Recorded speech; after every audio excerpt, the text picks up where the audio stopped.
I can cut up, catch the record real fast, and do it like the extreme thing as a DJ. Yes. Of where it began. So I can maybe just play a record for an hour and not cut up or show any technique. But I know if somebody tries to show off in front of me, right, I can then counter. Right. Yes. Now I think some artists like Yachty, they don't have bars. Correct. So they think they can use social media to downplay bars. Right. So to say Notorious B.I.G. is overrated, crazy. It is, but the real bad part is, it's like if I say Grandmaster Flash, I want to use it here. If I say Grand Wizard Theodore is overrated, now me as Flex, right, I cannot do everything that Grand Wizard Theodore does. Yeah. I am not talented enough to wear handcuffs and DJ behind my back. Right. So I'm not going to say that's overrated because I can't do it. Now, if you can do it and do it as good as and a little better, then you could say it's overrated for him. Now, I don't think Yachty can write like Biggie. No, he can't. But see, if we remember, during Biggie's time, the only way to express yourself or to be heard or to gain respect was through those speakers. You didn't have social media. True.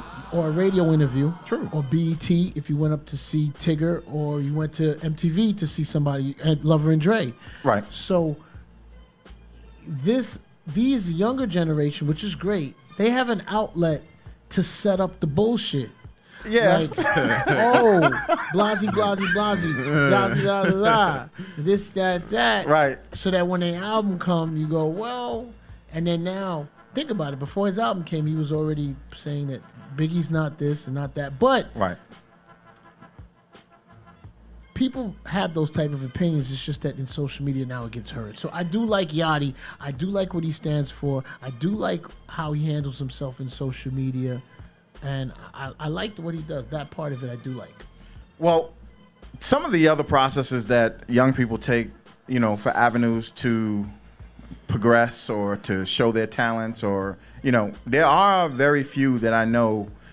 Kendrick can definitely, if he needs to throw out bars, can. Absolutely. Cole can definitely spit if he needs to spit. Absolutely. But some of these guys that he listens to, like Future, Mumble's man, I call him Future's past. To me, I like Future. Yeah, I don't like the Future. I like the past. Well, what category? See. All right, hold on. I'm making jokes. Don't mind. But see, I'm gonna give you a perfect example. I'm gonna relate it to you. Rakim. Yes. Right? Now I'm gonna say a name to you. Fire. Audio 2. Yeah. See? Yeah. So we've always had. Yes. See, but kids sometimes put Rakim and Audio 2. If you're 35 and you wasn't there, you think Audio 2 and Rakim is the same thing. Right. But it's different. Like it's a there's bars and you know, Milk D didn't have that. He was a little gimmicky, a little funny. Right. But that, you know, that's what this is now. And I'm not saying Future's gimmicky. What I'm saying is Kendrick is what Kendrick is and J. Cole is. And I want to put Drake in that category a little bit. I don't want to like leave him out. Sandals are plenty. Shout out to him. Sandals are official. No, you know what it is? And I know that he doesn't write every, you know. Whatever. Yeah, he doesn't spit. But he can on command. He can spit, but I think that with a phone. You know, Future is I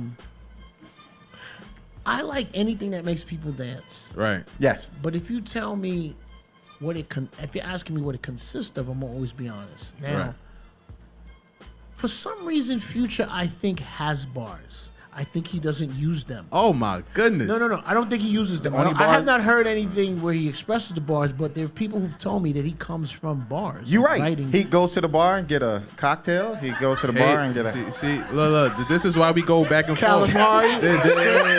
Hey, this is why we go back and forth, man. I'm just saying. He not respecting the game. He not respecting. I can't respect the game. Respect him.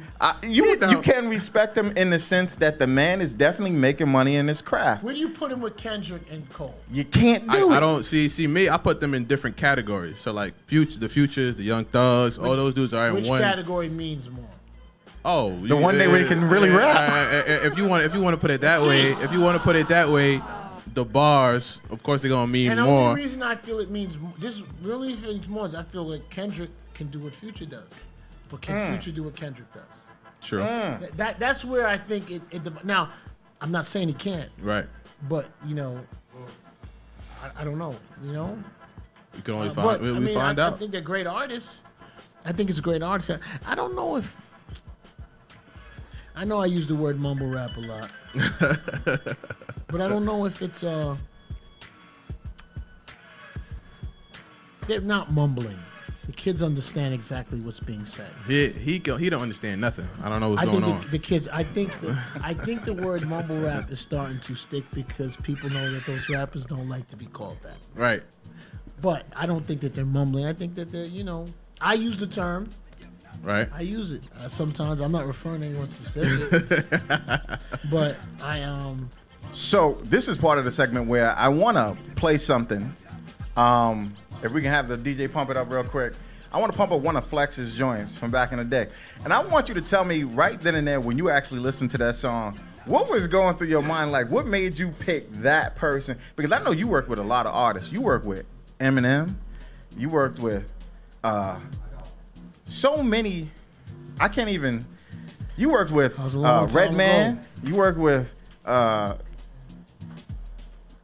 Cool G. You worked with a ton of people. But my thing is, what was in your mindset when you put these albums together?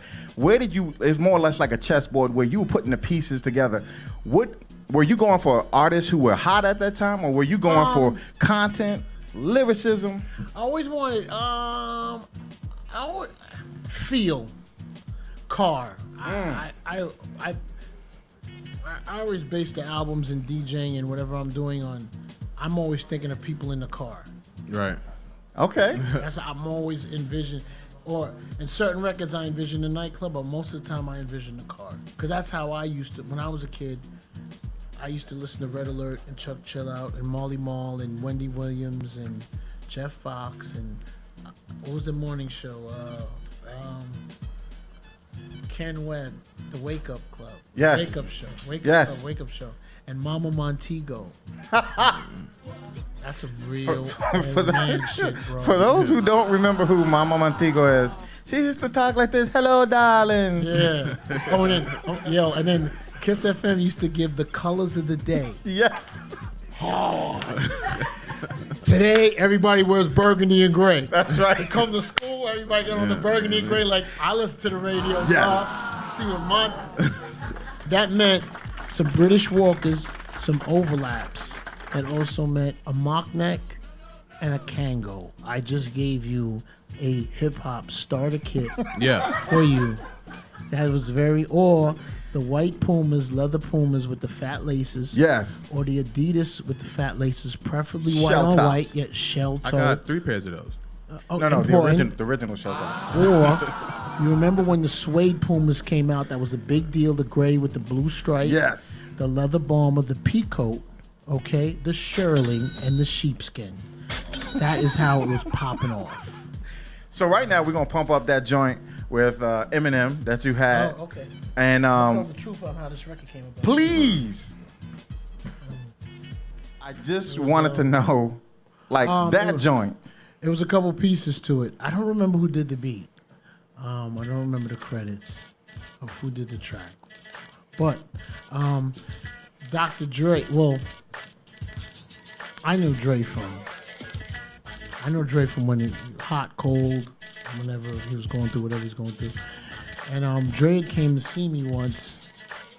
What's that record still? If you look, I'm in that Still DRE video. Yes. Yeah. And Dre was surprised that I liked the record so much.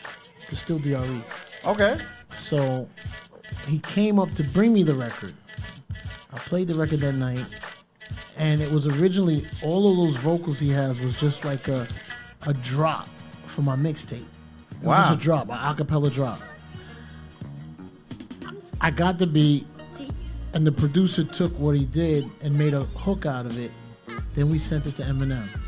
And to keep it a buck, I think, because I knew Paul Rosenberg, I knew Eminem's manager, but I think we told M, And M, don't get mad at me. I said, look, I got this beat. Dre already laid his vocal.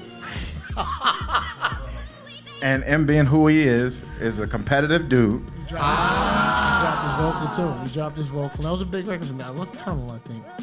Speaking of drops, though, I need to know this. I've been listening to you. I can remember growing up as a kid on Hot 97. You always spending at night, especially on the weekends. You have Fire Mix that David Letterman dropped. What's the story behind that? What's the story behind that? David Letterman was actually shitting on me. I'll tell you what he said. Rosie Perez. Showing my age, right? Rosie, she was the hottest thing smoking at the time. Yes, she was. And she went on Letterman, and I think even though I was doing the Tunnel, I used to do the Palladium. I used to do the Tunnel on Sunday night, and I used to do the Palladium on Friday night. And on Friday, it was called Flex's House. And I think she said to Letterman, David Letterman, on Friday night, Funkmaster Flex night, he says, sure. I bet it's hard to get into that. And then at the time, there was a guy who worked at the station. Because I didn't see it come on. He says, hey, I saw something. I edited it if you want to use it. And then I used it from there. But I met him a couple times and quite a few times. Now, before this man gets ready to go, Remember that, I'm going to let y'all know this man is not only a legend, he does so much for the hip-hop community. He's a hip-hop historian. This man has stories upon stories upon stories that we love to hear. And hopefully this won't be the only time that we see Mr. Flex. For sure. We definitely have him back another time when he's available. But I just wanted to bring the legend in the building to expound on what hip-hop is, what the legacy is, what he's left on the tables, and still to this day, this man has been in the business, if you didn't know, for over 33 years. I think the first time I got on the radio was, I feel like it was 80. I'm going to give you the exact. 87. 87. Wow. Maybe 87. Well, I got my own show, but 87 was the first time I ever played on the radio. And that was the first one at WBLS, or was it at 98.7? It was at Kiss. Kiss FM, yes. Kiss. Chuck couldn't come in one night. I remember. Listen, I want to thank you for coming in. I want to thank you, and I appreciate you. Like I said, this is my brother from another mother. I'm glad I didn't give up your government today. Thank you, I appreciate That'd that. have been bad. My government's Aston Taylor. Yes. Don't worry, I dropped this government a couple times. Yes. It's all good. If the government's looking for me, I left the money at the office. All right. So once again, we want to thank Funkmaster Flex for being in the building. If we can clap it up for this man real quick. Drop a bomb for him, please. So we want to thank him, but he is on his way out. But he will be back, and at another time we can do it. All right. We in the Bronx. Yes, sir. All right, baby. You're clear on the Valley Park. You know what that means down the block, right? Nah, No, you don't. I don't. You gotta holler at me about that. That's Africa Bambaataa. That's WizKid. That's Park Jams. Happened in that Valley Park. Okay. Battles, all type of very instrumental for hip hop. Right down the street. One more thing before you leave. Your birthday is 3 days after mine. So you're Leo. I'm a Leo for sure. So much. So you throwing a party? Oh, absolutely. Couple. Where you gonna be? You gonna be at? Ride. We got the boat ride cracking. We got a couple things cracking. The boat ride, a couple clubs, Stage 48. We got a couple things. This is a big one. This is a big one for me. Check out that Funk Flex app. And inflexwetrust.com. Check that out as well. Just to let you know, Funk Flex app is fire. It has so many different hits, so many different genres of music. And he's definitely DJing the hell out of that app. So go in, download it, make sure you get it in. All right? Sure. All right, man. Appreciate you.